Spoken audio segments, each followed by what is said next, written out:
Kamusta po kayo mga kababayan? Si Kamanong po inyong likod ay nagbabalik po muli.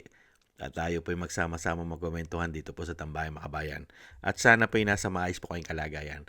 Mag-umpisa na po tayo. Komentuhan po natin. Ito pong ombudsman. Sumagot po sila sa rally po ng pinangunahan po ng INC. Ang surprise rally po. At ito po ang kanilang tugon at sagot mga kababayan ng ombudsman. Pakinggan po natin at komentuhan po natin.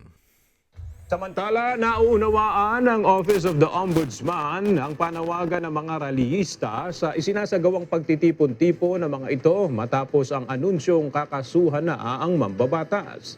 Ayon sa anti-graft body, hindi sila namimili kung sino ang kakasuhan. Pagtitiyak ni Clavano, ngayong nais na rin nilang isama si former DPWH Secretary Manuel Bonoan sa pagiging state witness, inaasahang ididiin ito si dating House Speaker Martin Romualdez. Hindi rin umano sisinuhin kung mas mataas pang opisyal ang ilantad ng dating miyembro ng gabinete ng Pangulo. Pinaglalaban ho natin. Kung ang pinaglalaban po ng mga taga-INC ngayon sa EDSA ay transparency and accountability, yun din ang pinaglalaban ng Office of the Ombudsman. So, is it our mandate to stop cases? Perhaps not. It is our mandate to investigate and prosecute cases.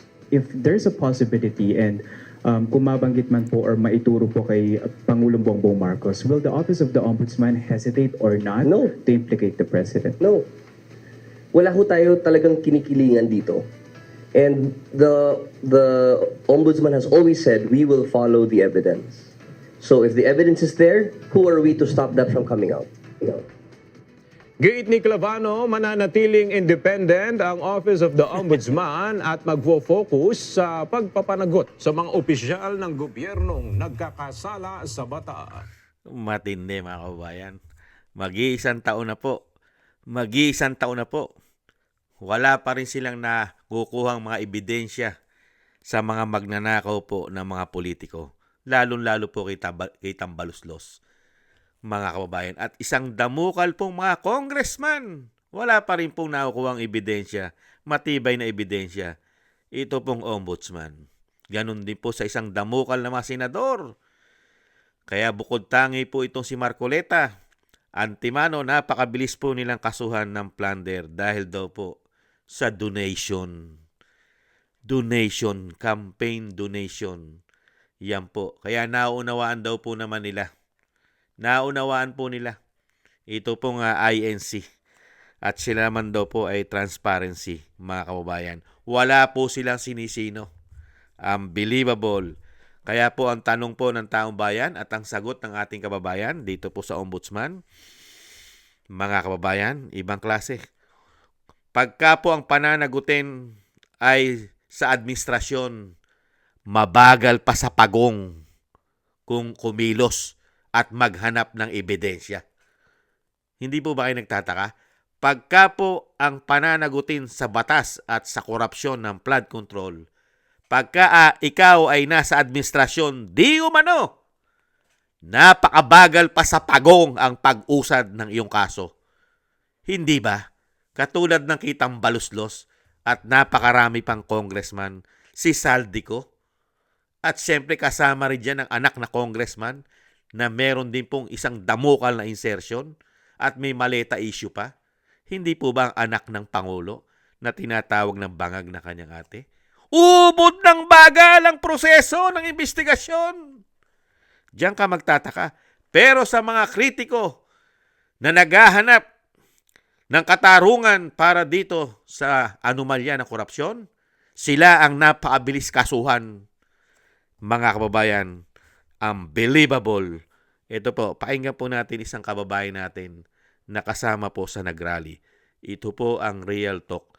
Ito po ang hindi po pinapansin at wala pong pakialam ang ombudsman sa nangyayari na po sa atin, sa ating bansa at nakakahiya na sa buong mundo ang ating bansa dahil may gobyerno tayo na puro mandarambong, magnanakaw.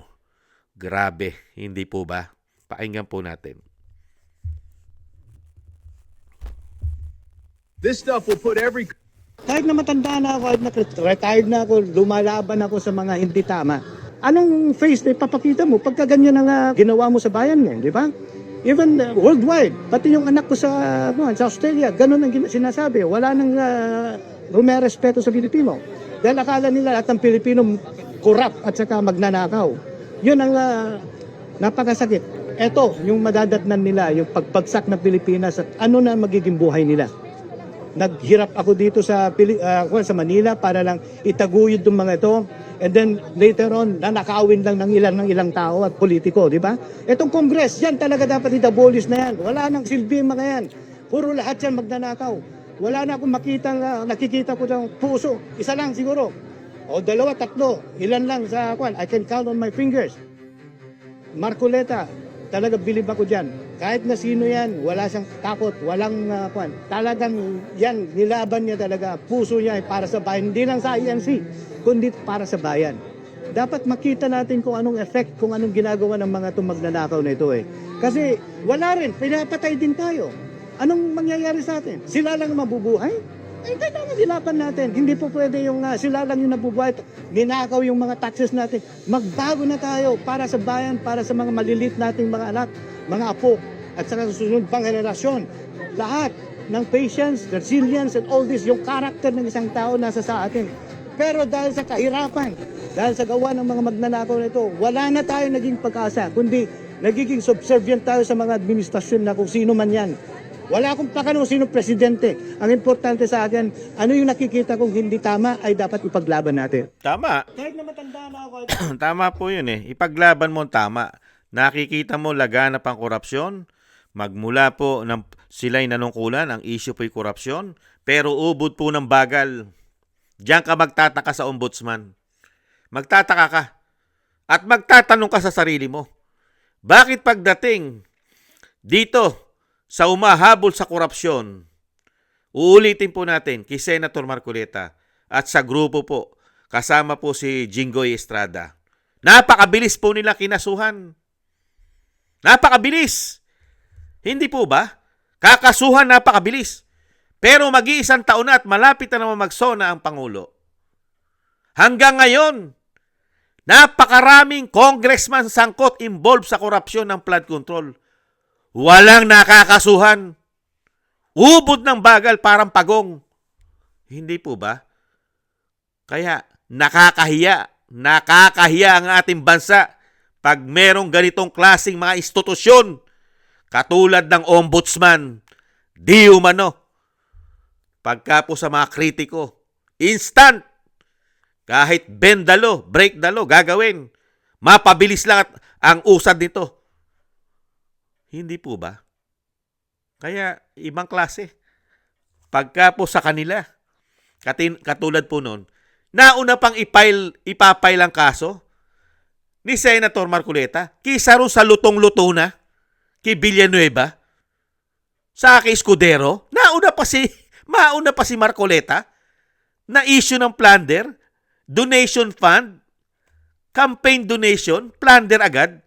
Samantalang yung mga sinasabing involved at nagkapera sa flood control at malalaking insertion, hanggang ngayon, niluluto pa rin. Unbelievable. Ibang klase kay ombudsman. Tapos ngayon, paikita nyo sa taong bayan, sasabihin nyo sa taong bayan, parehas kayo. Wala kayong sinisino. Kahit pangulo ka pa, kahit dating speaker ka pa, nakapako nga sila eh. Hindi nga sila nagagalaw. At hindi siya masyadong mine-mention ng malalaking mainstream media pagkakaalyado ng gobyerno, di umano. Hindi po ba? Yan po mga kababayan, ang ombudsman na pinagluloko na lang ang taong bayan. Hindi kaya, mga kababayan, ginagawa pong tangat bobo ang mga Pilipino. Ang talagang layunin nila, pabagsakin ang humahad lang sa mga plano nila na ang Pilipinas ay pagharian ng mga demonyong politiko sa ating bansa. Di umano. Yan lang naman yata ang gusto nila, maghari. Hindi po ba? Nung mabigyan mo ng kapangyarihan, ayaw na ayaw nang mawala sa kanila. Ganyan po ang mga sakim. Hindi po ba? Lalong-lalo na kung alam mo sa sarili mo na marami kang ipagsusulit at marami kang babayaran, lalong-lalo sa batas. Hindi po ba? Yan po mga kababayan, ang napakagaling na ombudsman ng Republika ng Pilipinas. Mga kababayan, parehas na parehas sila. Ibang klase. Mabuhay kayo hanggang gusto nyo. At huwag sana kayong tamaan ng kulog at kidlat. Hindi po ba? Maraming salamat po sa gusto po natin tambayan mga kabayan sa YouTube at TikTok. At ganun din po tayo, at ganun din po sa mga nagko-comment, like, share, and subscribe. At patuloy po nagsusubscribe. Thank you po. Shoutout po sa inyo lahat. At maraming salamat din po sa mga nagbibigay po ng tulong at biyaya. Shoutout po kay Eric Hersho from Canada, Jake Yahut from California, USA, Kingston from Hong Kong, Gina Ray from Berlin, Germany, Julieta Silona from Sydney, Australia, Baby Roman at Ate Isa from Cagayan, Bali, kay Jem Aris from United Arab Emirates, Annie Jo, kay Mary Natividad Blinden from Netherlands, Gay at Sena, at Tatay Nick from Toronto, Canada, kay Jesus Valdepena, Rolando Guerrero, Mila Yi Felipe Shapno from Texas, USA, kay Ma'am LB at Sir Manny from North Miami, Florida, USA, Mika Ligaspi at Frank Zamora from California, USA, at Romulo de Binagracia from Bacolod City. Maraming salamat po. Shoutout po sa inyo lahat. Ingat-ingat po kayo, lalo-lalo po sa inyo po mga paggawa. At God bless po sa inyo lahat. Taste lang po tayo mga kabayan. Muli po, paalam. Bye-bye.